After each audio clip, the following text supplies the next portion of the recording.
I have a puppy. Very interesting fact, or I guess a very interesting observation, not a fact, about having a puppy is going through the training process. Everyone says when you get a puppy, it's going to be hard. You got to toilet train them. You got to do this. You got to do that. There's going to be piss everywhere. There's going to be poo everywhere. And they're 100% completely right. And it was something that I was completely prepared for. I'm not sure if Courtney was 100% prepared for it.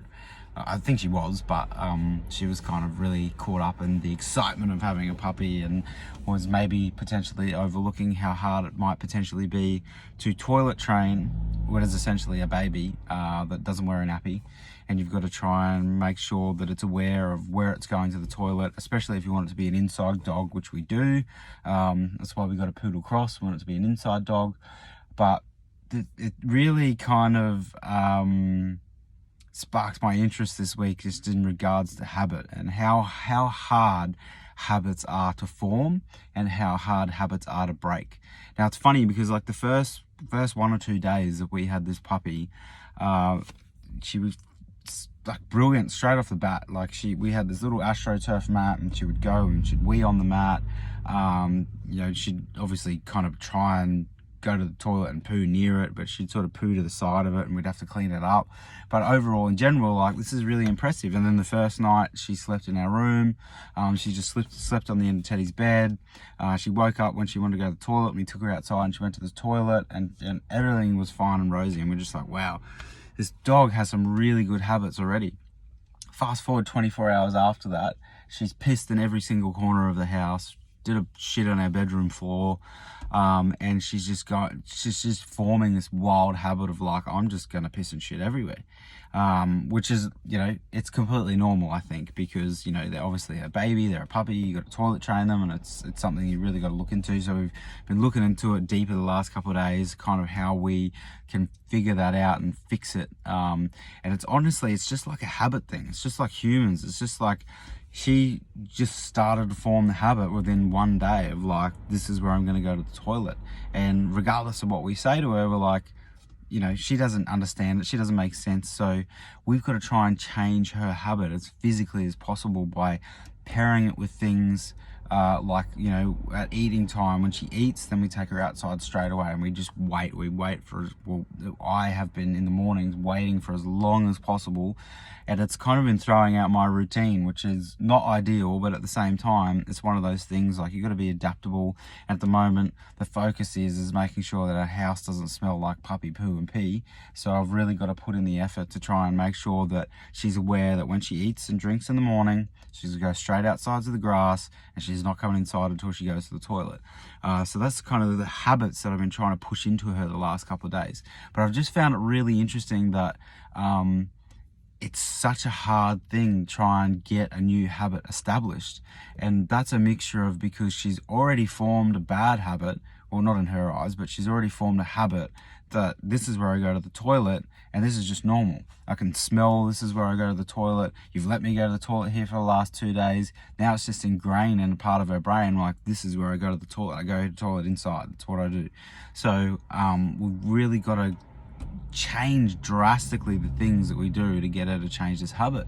And it just made me think about how hard it can be to try and change bad habits or create good habits or good rituals, and the amount of time that it takes. Like, and it's so much of it's got to do with delayed gratification. And just like I was saying, my routine's changed a little bit, which is not ideal for me because I'm kind of missing out on my yoga and my meditation in the morning before I go to the gym, but I'm just trying to squeeze it into a different period of time just so I'm getting it in during the day. But the overall delayed gratification is the fact that we're going to have a well-trained dog that's going to be able to be inside and cuddle us, and we're not going to have to worry about her making the house stink, go to the toilet on the carpet, because essentially that's what we wanted. Like, and if I could relate it to somebody's life, it's like our main goal was to have an inside dog that would be a family dog, be part of the family, would stay inside. Part of that long-term goal is the delaying the gratification of that process to be like, well, we're going to have to spend like 3 to 6 or however long months, maybe getting up a little bit early, maybe getting outside of our routine, trying to get her to go to the toilet and straight after she eats, and try and go outside and try and just form these habits, because it's just a habit. It's a pattern in your brain, and it's something that it's like people maybe not be aware of that within themselves. Like just you're trying to basically unwire an old habit and rewire a new one. And this is something I mentioned in my last video about meditation, and a guy that I follow called Dr. Joe Dispenza, about meditating a mindset to where you want to be, whether it's health or wealth or happiness or whatever it is. And it's about, he talks about, neurons that wire together, like fire together, wire together, which means when you're constantly doing that habit and that pattern over and over again, it's connecting in your brain. Eventually it just sticks and it stays there. And that's what we're trying to do with a puppy at the moment. But that's what you got to realize if you're trying to form a new habit. And if it's a bad one that you're trying to get rid of, you got to constantly disassociate that habit as much as possible, or you got to, stack it with a good habit. So every time I do this, I've got to create this, I've got to attach this new habit to it. A good book to read, like a lot of people I know have read it, but it's a good book to read, and if you haven't read it, you should read it. It's called Atomic Habits, and it goes all into this about how we form new habits and how we get rid of old ones. And it's a process. It's a long-standing overall process. So if it's something that you want to get fit, but a bad habit is that you just tend to eat really bad and you just decide to snooze your alarm, you got to figure out ways to kind of stack different things with that together, like knowing that, okay, I will, set my alarm, and if I snooze it, that means if I miss the gym, regardless of that, I've got to get up and go for a 10-minute walk anyway.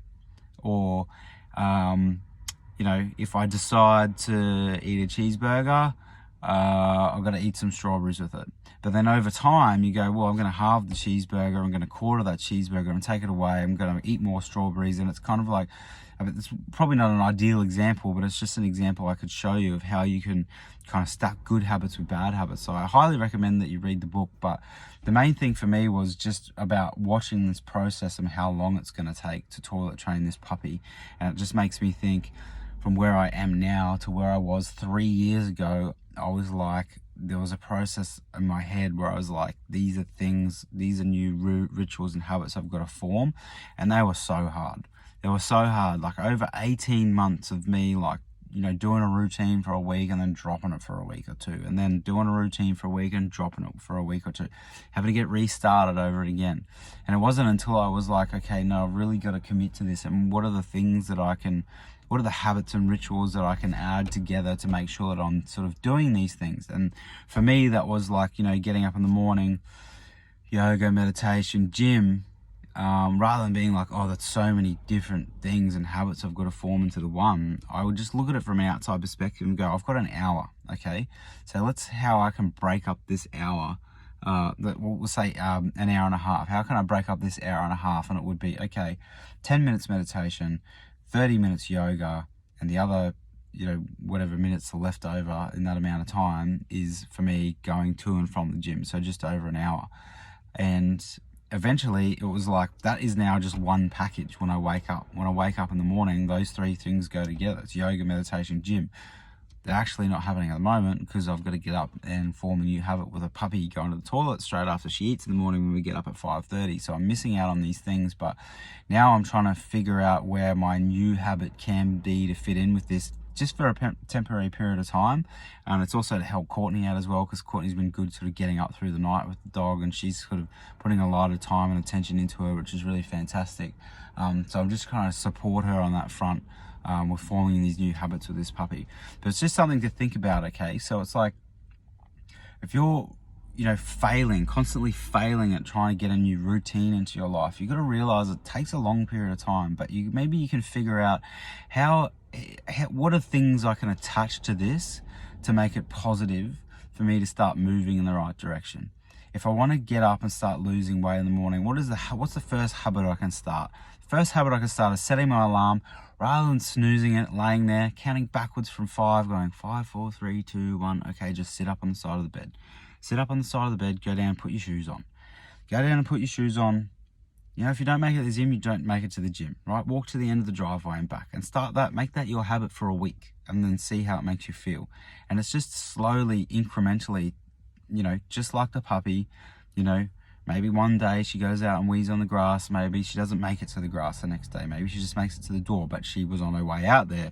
And it's eventually just going to lead to that desired, outcome that we really want. But it's just about delaying that gratification and making sure that you keep your commitment to the overall goal, and making sure that you're creating those good habits around those things that you really want to create. And then slowly start to just drop off the bad habits one at a time. And they're one of the hardest things to do, because they're just wired together in your brain. So figure out a way that you can chip away at bad habits. Like maybe if rather than eating that thing 5 times a week, I just control myself and break it down to 3, and then I break it down to 2. And then, I just have a cheat meal one day a week and just sort of do it like that. So that's the thing that sparked my curiosity this week, is around habits and rituals. I've mentioned them before. I'm pretty strict on mine, but it's one of those things you've also got to be pretty adaptable to the situations, to not let it kind of stress you out, which is where I've massively been lying this week, is making sure that I'm being adaptable to the situation, because I'm delaying gratification on having a really well-trained puppy and new family member that we really wanted and we're really excited about. And I don't want to bring negativity into it by thinking, oh, my routine's been ruined by this puppy and I've got to do all these things, because I'll be adaptable to it. And I know that now I have the discipline that I can fit it somewhere else on my day, and maybe I'll get back to it in 3 months' time when she's toilet trained. Have a fantastic day. Thank you always for engaging and watching, and please leave a comment if there's something that there's a habit that you've been trying to break or trying to add in, or something that you have done that you'd like to share with me, because I love when people share stuff with me. I get messages from people and tell me that they did something similar to me and it really helped them, or something that I've said has really helped them. And that's exactly why I do this. It's like, that's the thing that gives me butterflies in my stomach and makes me happy and makes me feel good, is that any situation that I've been through that I can then express to somebody else and it helps them in some way, is just, that's what gets me up in the morning.